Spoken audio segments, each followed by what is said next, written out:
Okay, so good morning, everybody, and welcome to the next VA Forum series. We're delighted today to be joined by Caroline Wylie, who is the founder of the Society of Virtual Assistants. Good morning, Caroline. Good morning, Daniel. Thank you for the invite. You're very welcome. So just to give you a little bit of background, I started the PA Forum 4 years ago. We are a network of PAs, EAs, virtual assistants, office managers and business support professionals, mainly based in the West Midlands. Obviously, this COVID has given us the opportunity to bring everything online, which has been really a positive out of all of this, and to be able to share some great speakers and some great organisations that have been able to help and support our members. We've now been able to launch the Virtual Assistant Forum, so we can make these conversations really specific to the virtual assistant industry. And that's why we're delighted to have touched base with Caroline and to be able to invite her today. So I am dying to know more about this society, Caroline. So I can't wait to hear all you have to say today. So thanks for joining us. Well, thank you. Yeah, so basically, some of this will be totally old news to everybody that's a member of SVA, but I'm aware we've got lots of PAs that maybe are only just starting their VA journey or who don't know about the Society of Virtual Assistants. So some of this will be kind of old news to you, some of it might be new. But yeah, I've been a VA for 15 years. That's how I earn my money. I started my business as a singleton, so it had to make money. And the main reason I started it was really that I wanted to wear jeans to the office. So it's kind of about control and who I work with, where I work, how I work, you know, how I do it, etc. And all of those things were kind of tied up in this issue about, you know, what I was wearing and how I worked. So the short answer is I wanted to wear jeans to the office. The longer answer is more about wanting that flexibility. And flexibility is a word that comes up all the time when we speak to VAs. You know, we say, why did you become a VA? And they'll say, I wanted to be more flexible. And it might be that they've got people that they care for. It might be that they want to be free of location and be a digital nomad. There's loads of reasons, you know, perhaps they just did not want to do the commute anymore.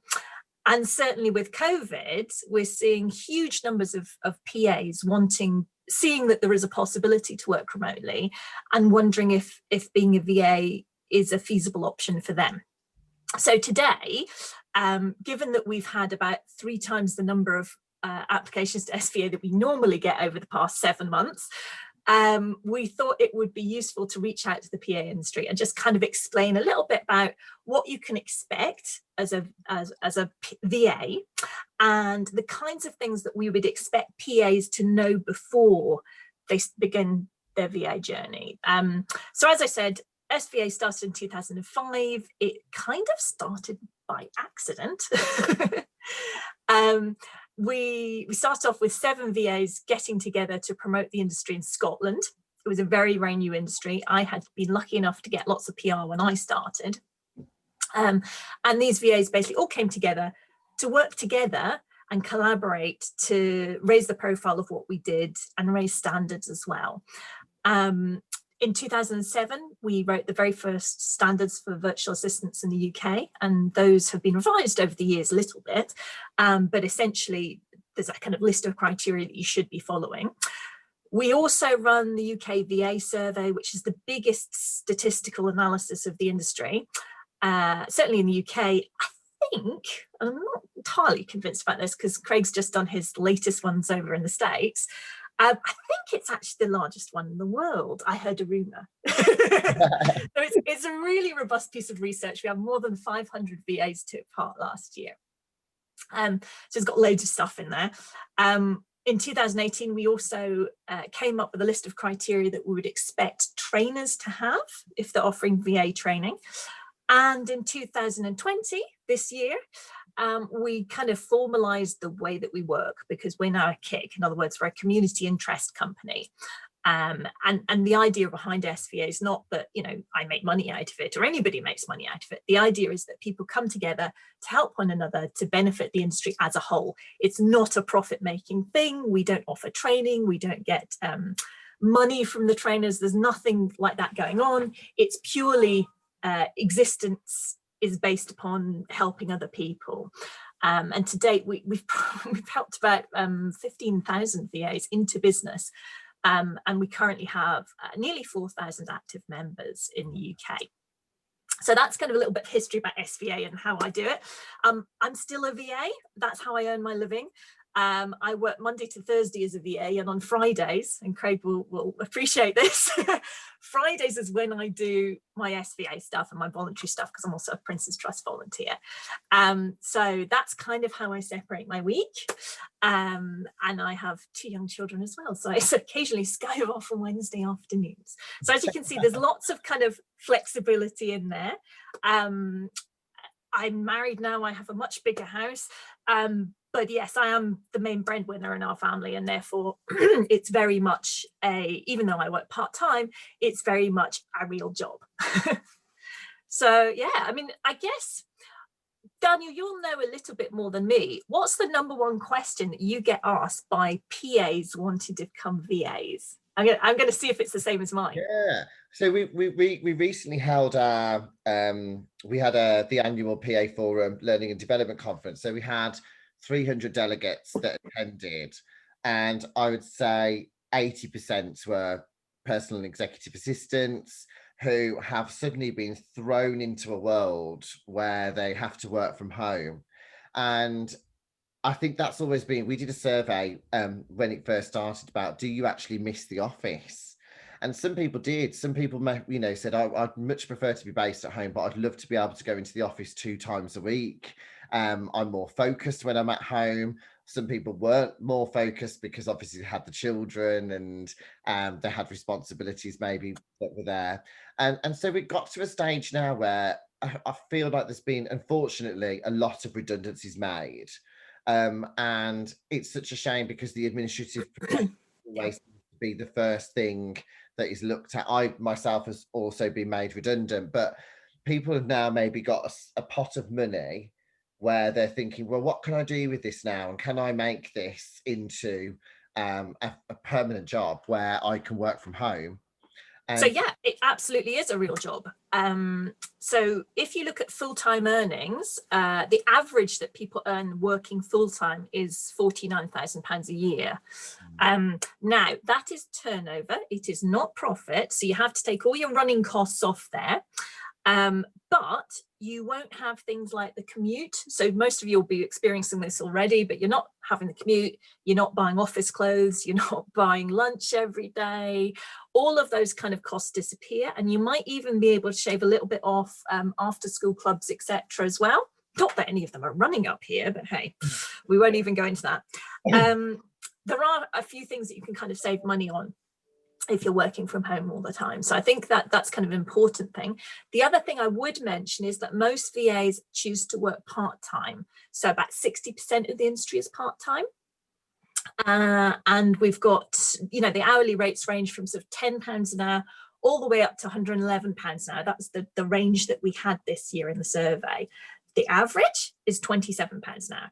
So if you are, that includes all the range, and you would expect to be paid more than £27 an hour if you're an experienced VA, if you have specialist skills, or if you've got a team environment. That's what we would say you would charge more than the average.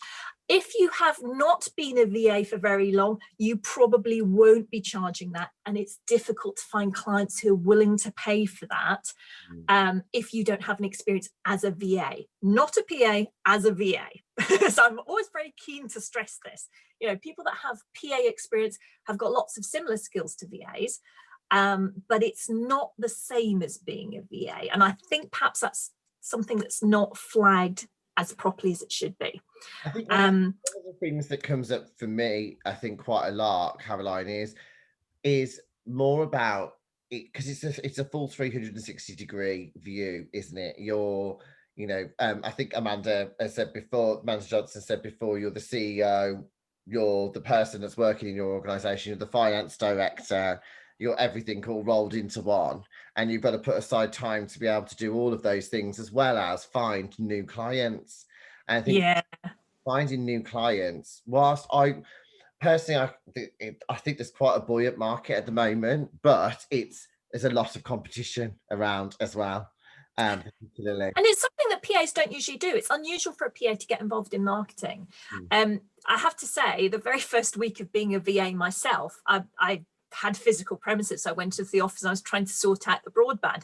And I lifted the phone and I dialed the number for IT and I went, oh my God, I'm the IT department. It was horrible. It was a horrible realization. It was the worst day of my life.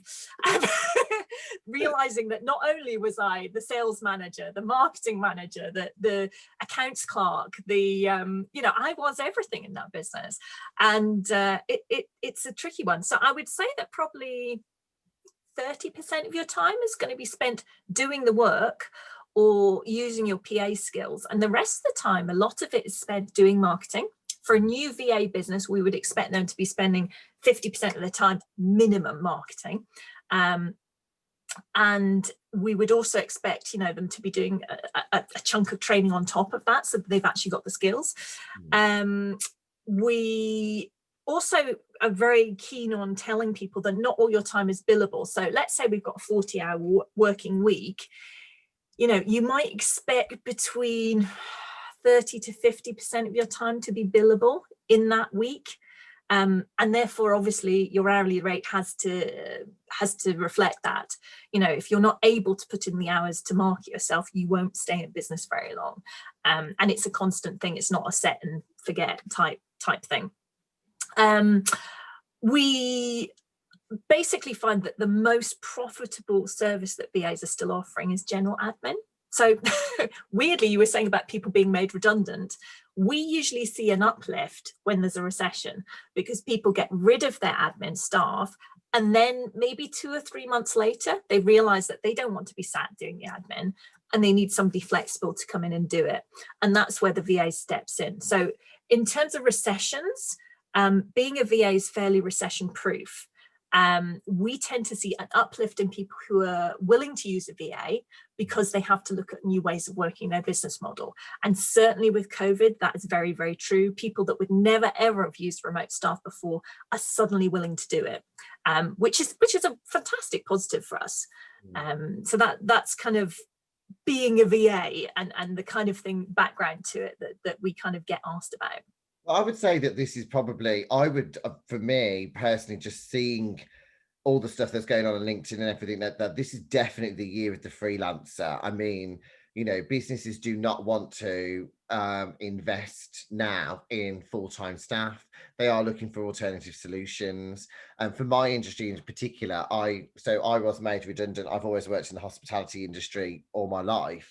And, I'm now working with small independent venues that don't have a sales team, that want to bring their brand to life and put their brand in front of somebody else, but they might want to work with me on a 3-month or 6-month project. And I'm absolutely loving it. It's great. It's fantastic. Isn't it great to have that variety though, isn't it? Because I kind of got I work in music and advertising. That was my background. And I got quite bored. I would do like maybe a year or so in a job and then I'd go, oh, this is really boring. So the variety of people that I work with as a VA is fascinating. One day I could be working with a business coach. The next day I might be working with somebody that trains dogs. There is no standard client. And that's one of the things I really love about it. And what would be your advice on, I mean, we always hear the word niche, don't we? So people always say, find your niche, etc. What's your take on that? I'm really intrigued. So I have quite a different take from most people. My take on it is that having a niche is really great if it helps you to target your marketing. So if you're going to go for, that property managers, for example, need a service which takes people through inventory. So, they have a property manager go into a property, record everything that's in that property and the condition of it. And then you take that recording, type it up into a report, and then it's signed by the tenant and the landlord. That's a very niche service, and it's really easy to target people because all you need to do is kind of find, the 100 letting agents in your area and see if it's something that they would be interested in. So brilliant niche. However, the risk of having a niche and only one niche is that, for example, if the property market collapses, you don't have a business anymore. And therefore, our advice is always to try and keep no more than 30% of your business from any one client, any one niche, or any one service, in fact. So for example, I spoke about the inventory typing. I reckon within the next 5 years, we're not actually going to have to type anything at all, because you'll be able to dictate into a computer and it will type it up perfectly. Now, at the moment, it's okay, but it's not perfect, especially with regional accents. And I do know that Dragon Digital Dictation is doing a lot of work on regional accents at the moment, and I would expect to see some very huge improvements in it pretty soon. So if it doesn't come in the next kind of 18 months or so, I would be very surprised. But I always play with these things. I like new gadgets, so that's something you have to be aware. I didn't realise that regional accent. I didn't realise that dictation would pick up regional accents. So wow. Well, yes and no. Try a Scottish accent. They don't really work with that. Scottish and Irish, they really struggle with. They actually do okay with kind of northern accents. So if you're kind of from Wigan, it seems to work okay. And I think it's to do with the way that the vowels sound. And what they've programmed in. If the vowel sound is the same as RP, it tends to work better. So there you go. That's my take on it. So yeah, 30% of your business should, no more than 30% of your business should be in any service, client, or industry. When we weathered the last recession back in 2007, 2008 with the financial meltdown, we had a lot of VAs who specialized in either property or finance companies, and we saw their businesses disappear overnight. This time around, we're seeing traditional PA services, things like diary management, typing, kind of general admin. We're seeing a real dip in that. And those VAs, it's about 60% of them are really struggling at the moment because of that. Ones that are seeing real uplifts with COVID it's about 20% of seeing a real uplift. And they tend to be like social media, digital marketing VAs, basically getting people online and pivoting their businesses to be able to work online. So those are the kind of things that we're seeing a real need for in the industry. So if you wanted to set yourself up as a VA, we always recommend there's kind of a checklist of stuff that you need. So first of all, you need professional indemnity insurance. That means that if you make a mistake, your insurer will actually pay for any of the financial losses that your clients get. And we think that's a really important thing to have as a VA. Second thing you need is a domain specific email. So by that, I don't mean, VAme@gmail.com. I mean that you need to have, a specific domain which is related to you and your business. And that basically means that if somebody mistypes your name, it doesn't go anywhere. If you mistype your name on a Gmail address, probably that information is going to end up with somebody else on the other side of the world. So we very much believe that all VAs should invest in their own business and have a domain specific email. That's, a few quid a year. It's not exactly that much money. If you're charging for your services, you should have that. Proper website, it's got to be GDPR compliant, which means you need to have, if you've got analytics, tracking cookies, that kind of stuff, you need to have a proper cookie pop-up. You also need to have an address on that website because GDPR dictates you must have a contact address on there. We also recommend that all VAs are registered with ICO for data protection. So that means that if you're handling data, personal data of people, be it, the addresses on a letter that you're typing for somebody or contact details for maybe their clients, all of that stuff must be kept privately. And we would expect you to understand what the ramifications are of that by being an ICO registered data protection controller. It's about 35, 40 quid a year, I think. So again, it's not a high cost thing to do, but it is necessary. We expect you to have proper data backup. Actually, at the beginning of lockdown, we saw this really interesting meltdown of the Microsoft network. And all those people using Office 365 are going, I can't access anything. And the reason was everybody in the universe logged on from home and the whole system couldn't cope. We would expect our VAs to have a proper online backup on top of that and be able to continue working. So that's something that we're quite strict on. We expect you to return emails and calls the next working day, or to have some form of autoresponder or phone message or call answering service, which says, when you'll return their call or return their email. And lastly, we expect you to have proper terms and conditions so that clients know what they're buying. So those are kind of the things that you need. And I hope that that's a bit of a whistle-stop tour, I'm afraid. But if you go onto the website, there is a list of that, so you can find it all on there. We'll share that afterwards with everybody, if that's okay, Caroline. Yeah, it's fine. We can send you a link across. The kind of skills that you need. So I mentioned that PA skills are not the same as VA skills. You're going to spend about kind of between 30 and 60% of your time managing the business rather than actually doing anything. Things that we kind of see PAs struggling with tend to be marketing, phoning people up and demanding your money, which I'm very good at. Because it's just something that they don't have that much experience of. We also find them sometimes struggle with kind of social media skills or the kind of digital side of setting up.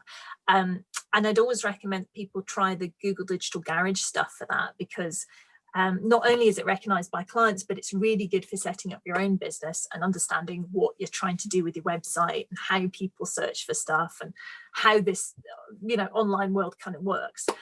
Google's very widely respected. You actually get a proper certificate badge thing at the end of it. So that's well worth doing because it's free. It doesn't take that long to do. And although social media tends to be something which gets talked about a lot in terms of getting new clients, it's actually not the most effective way of getting clients as a VA. So the most effective way, we've got 3 ways that you get new clients as a VA. So the first one is referrals. So your little black book, all the people that you've ever worked with, you get back in contact with them and say, look, this is what I'm doing now. That works really, really well because they already know you and they know what you do and how you do it and how good you are, etc. So contacting people that you know is a really great way of getting new business as a VA. And usually you'll find the first 3 or 4 clients that you get are within your friends, your family, your colleagues, people that you've worked with. So start there. If you don't have that fantastic network of people that might use you as a VA, next thing to do is basically face-to-face networking. And we do realize this is really difficult at the moment because obviously nothing's open. But developing that network of people basically happens at these networking events.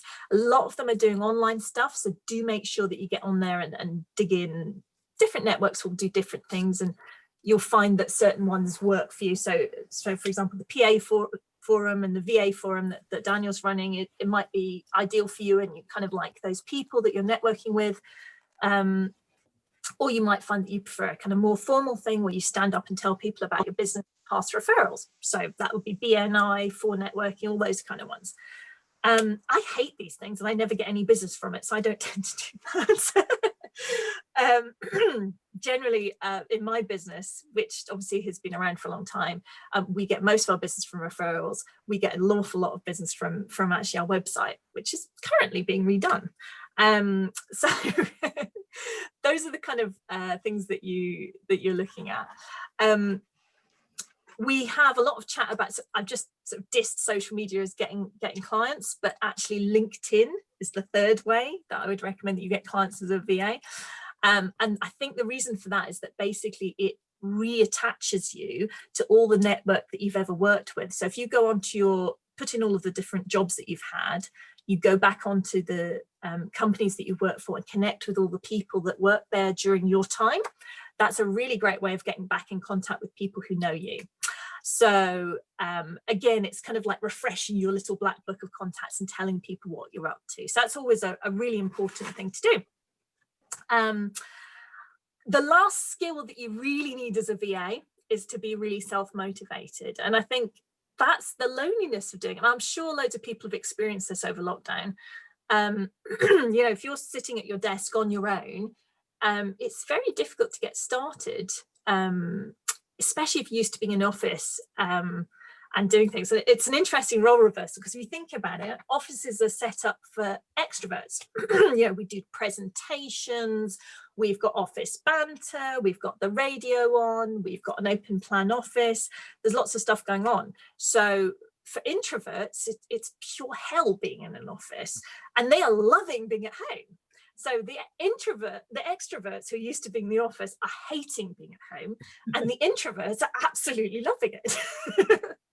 So it's a really interesting role reversal. And I think if you really need the buzz off people to be effective, you probably aren't going to be a great VA unless you make an active choice to go out and do loads of networking and be in contact with loads of people and reach out to different people and have your little VA buddies that you get to know and trust. So I think that's one of the things that is unexpected, and it seems to work okay for the first kind of 6 months or so, and then after that people get a little bit despondent and isolated. So it's definitely, you need to be self-motivated, you need to be quite independent, I think. So those are the kind of skills and things that we look for in VAs. And yeah, I think probably the last thing to cover off in terms of being a VA, and we were speaking about people that had maybe been made redundant.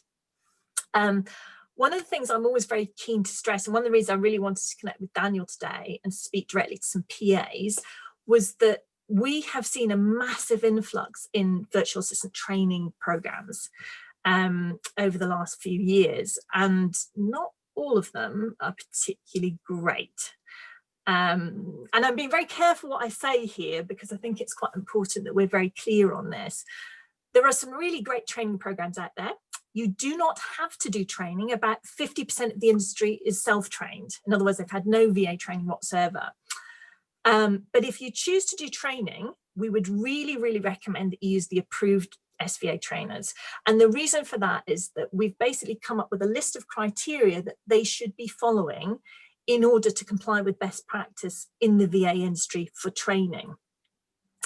We've seen VA trainers setting up after 18 months in business, and we've seen VA trainers setting up and just coming up with total twaddle. You know, they've said things like social media is the only way that we get clients. Not really. I would say that's probably the third most effective way. Why aren't you talking about the other things that we know are way more effective? You know, we've seen VA trainers say that this particular method of getting clients works. When we've questioned them on it, they've based it on a sample size of one, their own business. So I think it's really important that we ask some difficult questions of the VA trainers.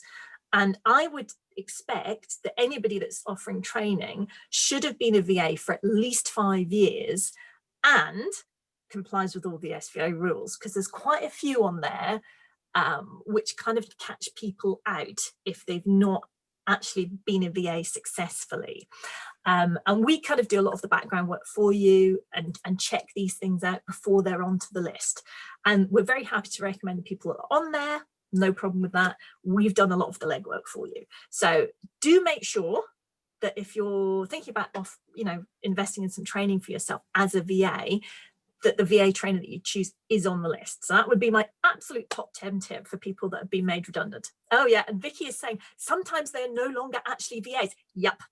And the big clue to this one, if you go onto the VA's website for their VA business and they're offering training on all of their social media posts, that's usually a big clue that they're not making any money being a VA, and you want to run for the hills.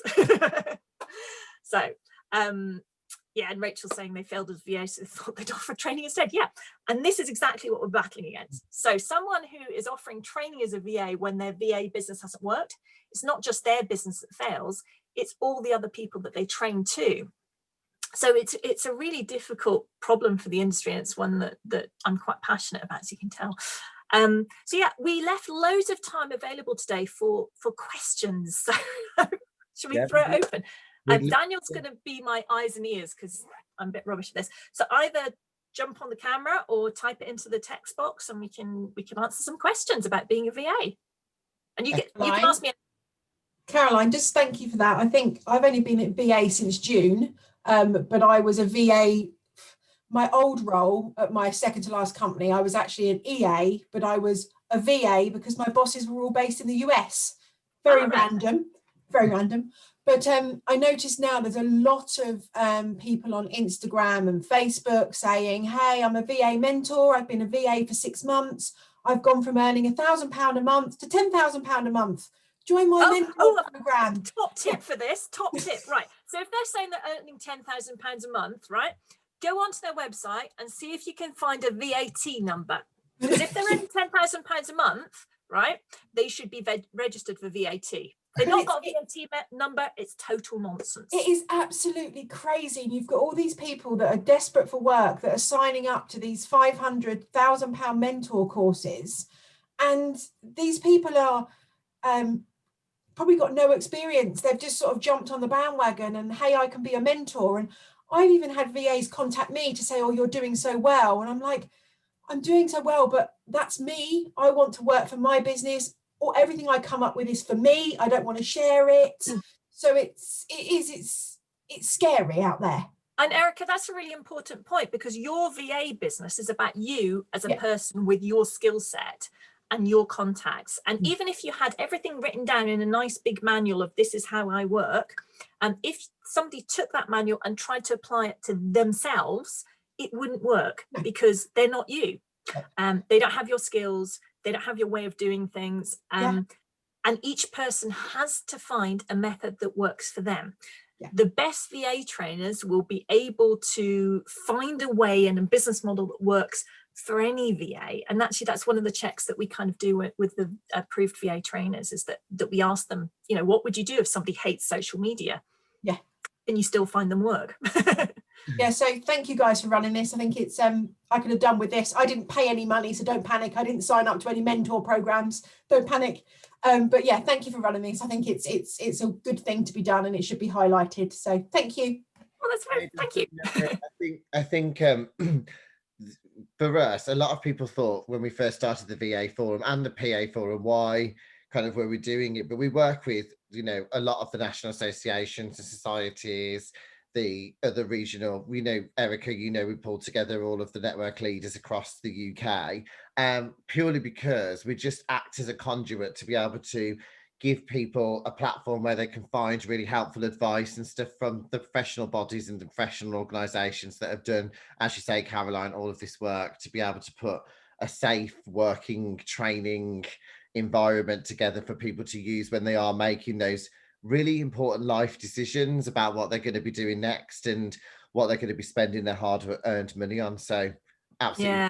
No, so and that's a really important point, Daniel, is actually if you can find an organization is actually collaborating with other people within the industry, you tend to find that they are more, being careful on my words, are more what's the word? Ethical. You tend to find they're more they're more you find that they're more truthful about what they say, because if they're interacting with other people and they say something wrong, somebody else will pull them up. So if they've blocked everybody in the industry and just continue chatting to just their people and isolate those people, it tends to be that what they're saying isn't particularly true. So the more collaboration you see, the better for you guys. And I think the other thing we probably need to mention here is the VA franchises. There are some really great VA franchises out there, and there are some really terrible ones. And we've heard of experiences of people with really well-known franchises. They've handed them 15 grand of a franchise fee, tried to do all the training and stuff that has been asked of them. And then the VA franchises turned around and said, oh no, we don't want you as a VA franchisee, and not refunded their money, and then threatened to sue them if they mention it to anybody else. Now, fortunately, they tend to email us and then we tell other people about it. We cannot name names. No. However, if you are doing a VA franchise, really, really make sure that you speak to somebody who's actually a franchisee. Ask them how much they paid themselves for the franchise, because a lot of the franchisees that people have been speaking to actually didn't pay for the franchise. So I think that would be my top tip if you're going to go down the franchise route as a VA.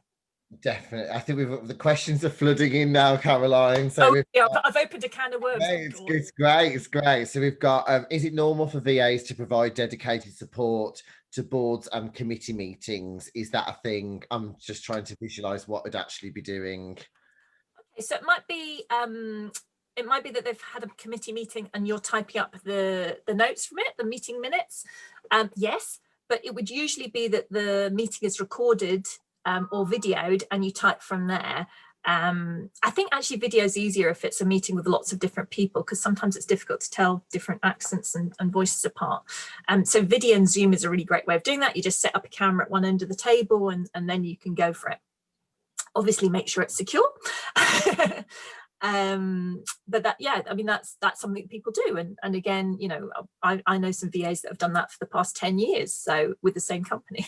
I think I've heard some stories recently where people are also coming out of the PA industry, but also looking to become more of a business manager kind of position. Have you seen much of that before? Yeah, so that we would call that a multi-VA business. In other words, you've got a lead VA at the top who kind of does the getting the business in and the kind of project management of that work. And then they give work to different VAs to do and combine it all together. I would say that is a very, very difficult role to do unless you understand what you're outsourcing. Because how could you possibly check something that you don't know anything about? And the quality checks is something that the clients are happy to pay for. They're also happy to pay a bit more per hour for team environments because it takes a lot of hassle out of it for them. Generally, what I would say about running a multi-VA business is that it has to work for everybody that's involved in the deal. So it has to work for the client. In other words, they have to be prepared to pay a wee bit more per hour to have that facility of a team available. They also have to, the lead VA has to be happy that they're actually getting paid enough for the hassle of having to find the people to do the work and to deal with the client and to maybe you know, chase up payment from the client and sort out exactly what they're needing. And then finally, the VA who's actually doing the work has to be happy with the support they're getting from the lead VA and also the amount of money that they're getting paid. So I think there's 3 people involved in the deal. All of them have to be happy with that lead VA's involvement. I think, again, if you were going to go straight into being a VA from being a PA on that basis, I don't know whether you'd necessarily have enough knowledge to be able to do it effectively. Okay. It's very interesting, all these different, the tiers and the associate model, and God, there's so many questions, it's crazy. So we've got... But the great thing about it, Daniel, is that actually there's loads of different models of being VA. There's no one right way. I mean, the way that I run my VA business is very different from the way that, say, you know, Michelle over there runs a business or Jeanette over there. And actually, I love the variety of different businesses. Certainly, we were doing the VA awards last week. Was it last week? Yes, yeah. Last week. Yeah. And one of the really interesting things about that was actually to see the different kinds of VA businesses within it. And all of them have merits. And it just does depend on what works for you and what you enjoy doing best. Yeah, 100%. I think when the committee were reading the applications, they were like, wow. But how do you compare? Because everyone's got such different models and are doing such amazing things. So yeah, very, very insightful. So no, thank you, Caroline. We've got, do you need to pay an accountant to deal with your finances? Can you do this yourself? You can do it yourself. There's nothing to say that you need to have an accountant unless you're a limited company, which I think you might need a little bit more help doing. But you can do it yourself. I don't, because I'm crap with numbers. I think it's a good skill to have so that you understand what is going into your accounts and that you're able to control the money within your business, because that's a really, really important thing to be doing. I think it gives you an insight into, you know, where the money goes. You know, it's all very well saying, well, I earned £5,000 this month. But if, you know, £4,999 of it went out the door in costs, you're a bit screwed. So I think doing your own accounts is a really positive thing until it becomes such a pain that it's damaging your business. It's not something you need to do straight away. I would always say it's worth having a chat with an accountant when you're setting up to see what you need to do. HMRC run really, really helpful workshops for new businesses. And not only are they a really great source of new business because all the new businesses are in the same room for VAs, but they're also, HMRC are not the bogeyman. They are really helpful. And if you phone them up, they tend to tell you exactly what you need to hear and exactly what you want to do. You know, they want you to be submitting your tax return and for it to be right. So that would be yes. Okay, fantastic, thank you. And then what are the basic finance documents you'd need to manage if you're doing it yourself, like budgets, trackers, etc.? That's I've never been asked that one before. That's a really interesting question. That's going to throw me a bit. That's unusual. I would say you probably need to have a kind of download of all your expenditure and income. You also need to be able to invoice people. So you would need to track, you know, what you've actually earned. I do it very basically because I've got an accountant. She does a lot of it for me. You'll also find that there are loads of programs like Xero, Cashflow, Sage Online, QuickBooks Online, all these kind of things, and they help you set that up and manage it. I like to have the year end. I like to have a P&L for the business. I like to have my personal tax return for the business. Obviously, have to. It's not optional. But I also like to have certain reports each month which tell me how much money I'm making, how much I'm spending, what kind of category that falls into. So I can see, you know, the software this month is outrageous. We need to look at that. Or I'm spending loads of money on stationery. Why? So those kind of things I think are really important to track. But I think basically any kind of startup business course that you do or advice you get from HMRC would help you to track those kind of finances. Personally, I think it's really important to also track the number of leads that you're getting and where you're getting them from. So if you got 2 new clients last month, where did they come from? You know, was it from SEO? Was it from a referral from somebody? And I think that shows you what you should maybe be spending more time on and more investing in. And I think just so you all know, if you go onto the PA Forum YouTube channel, there's a complimentary 1-hour introduction to finance session that you can watch back. And there's also a complimentary 1-hour link how to boost your LinkedIn profile as well. So they're all free on the PA Forum YouTube channel. So if you do want to use those resources, then please feel free. We've had they're accredited trainers, so they're fantastic. So hope you enjoy those. We've got what is known so you've got Excel was good for accounting. You've mentioned Xero, Caroline, that's on there as well. I use Excel when offering accounting to small businesses. I'm just intrigued myself here. Bookkeeping. So, oh, are we going to get into AML? Yeah, let's do that. myself. The history of this is slightly weird. So about two years ago, HMRC kept on giving the wrong advice to people when they phoned up and said, do I need to be registered for anti-money laundering as a VA, right? So the answer to this is HMRC didn't know what people did, right? We had a very long and involved conversation with HMRC in conjunction with VA ProMag. So basically, SVA's involvement in this was that we provided the numbers that HMRC needed to see, and VA ProMag kind of did the introduction to people and making it all work. But basically, HMRC didn't really understand that the systems that we now have for bookkeeping are online. So if you do raise an invoice on Xero, that's part of the live accounts, and that will form part of the bookkeeping. So if you're going to be bookkeeping for somebody, you need to be registered for money laundering, and you can either do that through one of the approved membership organizations, ICB or ACCA, or you can do it individually yourself through HMRC's anti-money laundering regulations, and it costs it's roughly about the same to either register yourself or be part of one of the organizations. I would say it's probably worth, if you are a new or an experienced bookkeeper, to actually be part of one of the organizations, because they do a lot of training and a lot of business gets passed through those networks.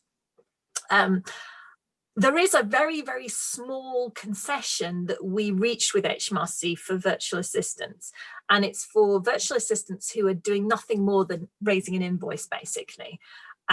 So if you have a turnover of under £30,000 a year and you are doing less than 5% of that turnover is bookkeeping work, then you don't need to register, but you do need to email HMRC and tell them that's what you're doing so that they can keep an eye on you. If you are doing bookkeeping on Excel, that is not a live system and doesn't form part of the end of year accounts, and therefore it would be exempt and classed as admin.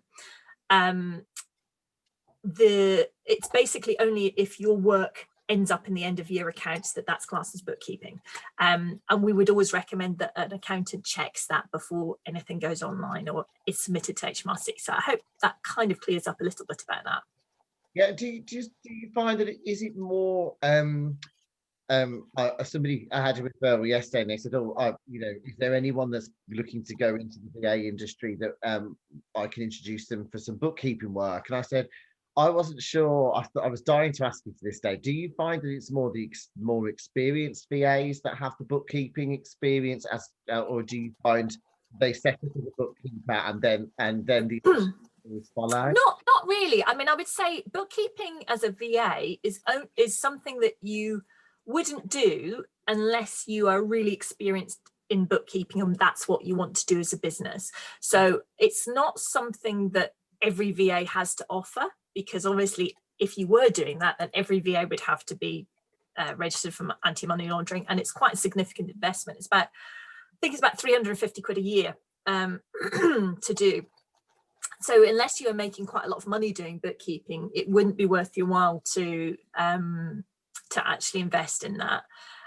It tends to be people who want to do bookkeeping remotely, so they've been a bookkeeper, would then register and be bookkeeping VAs. So I guess that sort of answers that one.